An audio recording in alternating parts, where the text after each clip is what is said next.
बिस्मिल्लाहिर्रहमानिर्रहीम। Dear students, अस्सलामु अलैकुम वरहमतुल्लाहि वबरकातुहू। लेवल 10th के बायोलॉजी के लेक्चर्स की सीरीज़ में आज हम लेक्चर नंबर 16 का आगाज़ करने जा रहे हैं। चैप्टर नंबर 12 है हमारा कोऑर्डिनेशन एंड कंट्रोल। इसका ऑलमोस्ट हम सेकंड लास्ट टॉपिक कवर करेंगे आज। टॉपिक है endocrine system. First of all हमें ये जानना है कि what is endocrine system. Endocrine system actually एक ऐसा सिस्टम है ह्यूमन बॉडीज़ के अंदर जो कि डिफरेंट एक्टिविटीज़ को रेगुलेट करता है। इन एक्टिविटीज़ में ह्यूमन ग्रोथ है, रिप्रोडक्शन है, मेंटेनेंस ऑफ ग्लूकोज कंसंट्रेशन है ब्लड में, इसके साथ साथ वाटर की रीअब्जॉर्प्शन है किडनी में। ये तमाम एक्टिविटीज़ को रेगुलेट करने वाला जो सिस्टम है that is called endocrine system. इस सिस्टम में कुछ ख़ास केमिकल्स इस्तेमाल होते हैं जो कि इफ़ेक्टर्स के साथ राब्ते में रहने के लिए हम कह सकते हैं कि वो एक अहम किरदार अदा करते हैं। ये तमाम केमिकल्स हार्मोन्स कहलाते हैं। अब हार्मोन को अगर हम डिफ़ाइन करना चाहें तो एक स्पेसिफिक मैसेंजर मॉलिक्यूल होता है जो कि मैसेज हम कह सकते हैं कि कैरियर होता है। ये तमाम मॉलिक्यूल्स या हार्मोन्स या स्पेसिफिक पार्ट्स में, बॉडी के पार्ट्स में सिक्रीट भी होते हैं और सिंथेसाइज होते हैं। उस एरियाज़ को जहाँ पर ये सिंथेसाइज होने के बाद सिक्रीट आउट होते हैं that is called endocrine glands. हमारी बॉडी में डिफरेंट एंडोक्राइन ग्लैंड्स मौजूद हैं। कुछ इम्पॉर्टेंट एंडोक्राइन ग्लैंड्स को हम डिस्कस करेंगे। सबसे पहला जो वेरी इम्पॉर्टेंट ग्लैंड है that is called pituitary gland. Pituitary gland actually एक पी शेप ग्लैंड होता है जो कि हाइपोथैलेमस जो ब्रेन का है उसके साथ अटैच होता है। इसके कुछ हार्मोन्स तो डायरेक्टली टारगेटेड टिश्यूज़ पर, जो बॉडी के टिश्यूज़ होते हैं टारगेटेड टिश्यूज़, उन पर जाकर एक्ट करते हैं। लेकिन बहुत से ऐसे हार्मोन्स भी हैं पिट्यूटरी ग्लैंड्स के जो कि दूसरे एंडोक्राइन ग्लैंड्स की सिक्रीशन में उन पर असरअंदाज होते हैं। यहाँ पर दो तरह के लोब्स पाए जाते हैं पिट्यूटरी ग्लैंड्स के, जिसमें हम कह सकते हैं number 1 is anterior lobe and number 2 is posterior lobe. अब एंटीरियर लोब में पाए जाने वाले जो हार्मोन्स हैं, बहुत सारे हार्मोन्स प्रोड्यूस होते हैं एंटीरियर लोब में, लेकिन जो मेजर दो हार्मोन्स हैं उनको हम आज डिस्कस करेंगे। सबसे इम्पॉर्टेंट जो एंटीरियर लोब का हार्मोन है that is called somatotropin. Somatotropin hormone growth hormone भी कहलाता है और इसमें 2 या 3 तरह की डिफरेंट कंडीशंस भी आ सकती हैं इसकी। हम कह सकते हैं अगर ओवर ग्रोथ हो जाए, या हम कह सकते हैं कि अगर प्रोडक्शन ज़्यादा हो जाए इसकी सोमैटोट्रोपिन की, या प्रोडक्शन कम हो जाए, स्लो हो जाए। ये अमूमन ग्रोइंग एज में ही सिक्रीट आउट होता है हमारी बॉडी में। ड्यूरिंग ग्रोइंग एज अगर सोमैटोट्रोपिन हार्मोन एक मुनासिब अमाउंट से कम, या जो रिक्वायर्ड अमाउंट है हमारी बॉडी में उससे कम सिक्रीट आउट होना शुरू हो जाए, तो ऐसी कंडीशन में जो रेट ऑफ ग्रोथ होता है वो डिक्रीज़ हो जाता है और ऐसी कंडीशन को ड्वार्फिज्म कहा जाता है। इसके अगेंस्ट अगर हार्मोन्स एक्सेसिवली प्रोड्यूस होना शुरू हो जाए बहुत ज़्यादा तादाद में, तो जो कंडीशन कॉज होती है दैट इज़ कॉल्ड गाइगेंटिज्म, यानी कि उस शख्स के जो हम कह सकते हैं कि बॉडी का जो वॉल्यूम होता है becomes very tall and overweight, अपनी एज से ज़्यादा बड़ा नज़र आना शुरू हो जाता है। इसके बरक्स अगर ग्रोइंग एज के बाद सोमैटोट्रोपिन किसी भी इंसान में या किसी भी किसी भी ह्यूमन बीइंग के अंदर सिक्रीट आउट होना शुरू हो जाए, तो उस वक्त उसके इंटरनल ऑर्गन्स और उसके साथ साथ बॉडी की अदर एक्सट्रीमिटीज़ इनलार्ज होना शुरू हो जाती हैं। मींस कि हाथ का बड़ा हो जाना, साइज़ में बड़ा हो जाना, पाँव का साइज़ में बड़ा हो जाना, या फिर जॉ बोन्स का बहुत ज़्यादा इनलार्ज हो जाना, ऐसी कंडीशन को एक्रोमेगाली कहा जाता है। ये तमाम चीज़ें सोमेटोट्रोफिन हार्मोन्स के ज़ेर असर होती हैं। एंटीरियर लोब का second hormone that is called thyroid stimulating hormone, जिसे TSH भी कहा जाता है।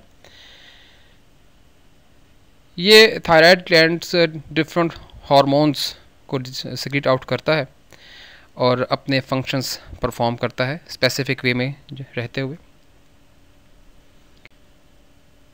पोस्टीरियर लोब को अगर हम डिस्कस करें तो इसमें दो इम्पोर्टेंट हम कह सकते हैं कि हार्मोन्स सिक्रीट आउट होते हैं, that is called number 1 is vasopressin and number 2 is oxytocin. Vasopressin एक ऐसा हम कह सकते हैं कि हार्मोन है that increases the rate of reabsorption of water from nephron, यानी कि नेफ्रॉन से वाटर को मज़ीद रीअब्सॉर्ब करता है।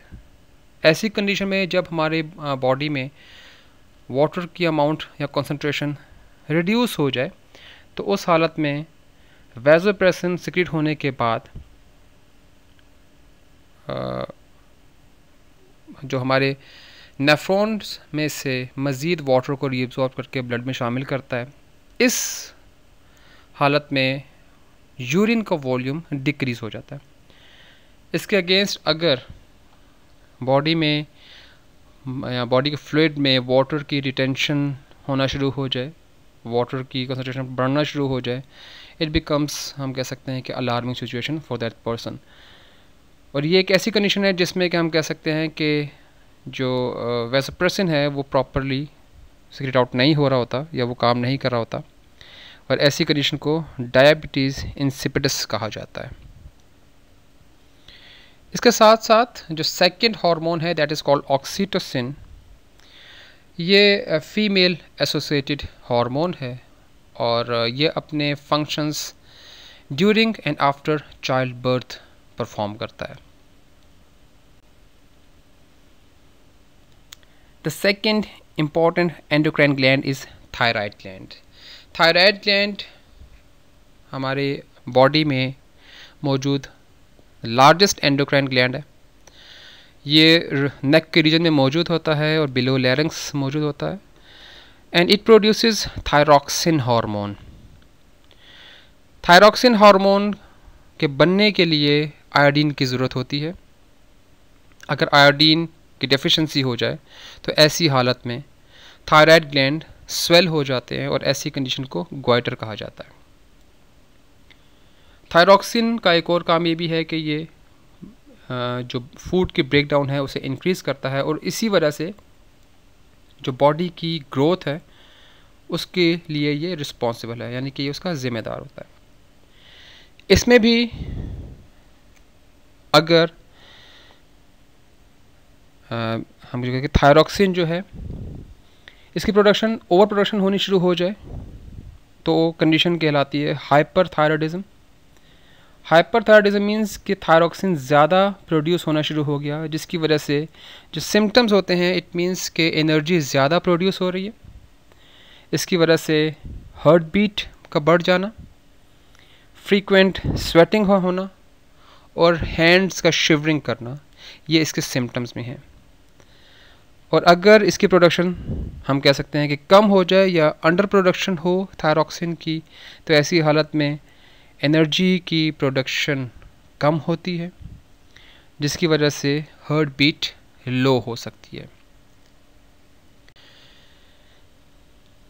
Third endocrine gland is parathyroid gland.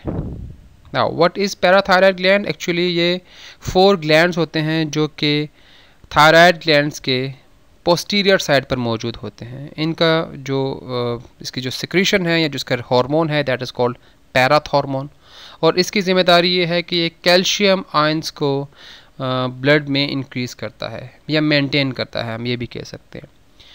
जिस वक्त बॉडी में अगर ज़्यादा पैराथ हार्मोन सिक्रेट होना शुरू हो जाए या इसकी प्रोडक्शन ज़्यादा हो जाए तो ये बोन्स में से कैल्शियम को कलेक्ट करके ब्लड में एब्जॉर्ब करना शुरू हो जाता है, जिसकी वजह से जो कंडीशन होती है यानी कि बोन्स ब्रिटल हो जाती हैं, बहुत नाजुक हो जाती हैं और हल्की सी चोट पर या हल्की सी भी टकराव पर इसका ब्रेक होने का या ख़तरा होता है बोन्स की, मींस फ्रैक्चर होने का ख़तरा बढ़ जाता है। और अगर डेफिशिएंसी हो जाए पैराथॉर्मोन की तो ऐसी हालत में टेटनी लीड करता है, यानी कि मींस एक ऐसी कंडीशन को टेटनी कहा जाता है। एंड व्हाट इज़ दिस, ये एक ऐसी कंडीशन है जिसमें कि जो बॉडी के मसल्स हैं वो प्रॉपर अपना फंक्शन परफॉर्म नहीं कर सकते, उन पर अफेक्ट होता है। And the condition is just because of deficiency of parathormone. आज की असाइनमेंट यही है कि आपने इन तीनों ग्लैंड्स को अच्छी तरीके से पढ़ना है और इसे याद करना है। चंद एक मज़ीद ग्लैंड्स हम डिस्कस करेंगे इन करीब इंशाल्लाह। इसके बाद एक टॉपिक आपका और है, जिसके बाद ये चैप्टर इख्तिताम पजीर हो जाएगा। अगले लेक्चर में इंशाल्लाह हम इसके मज़ीद ग्लैंड्स को डिस्कस करेंगे। जब तक के लिए इजाज़त चाहते हैं जी, अल्लाह हाफ़िज़।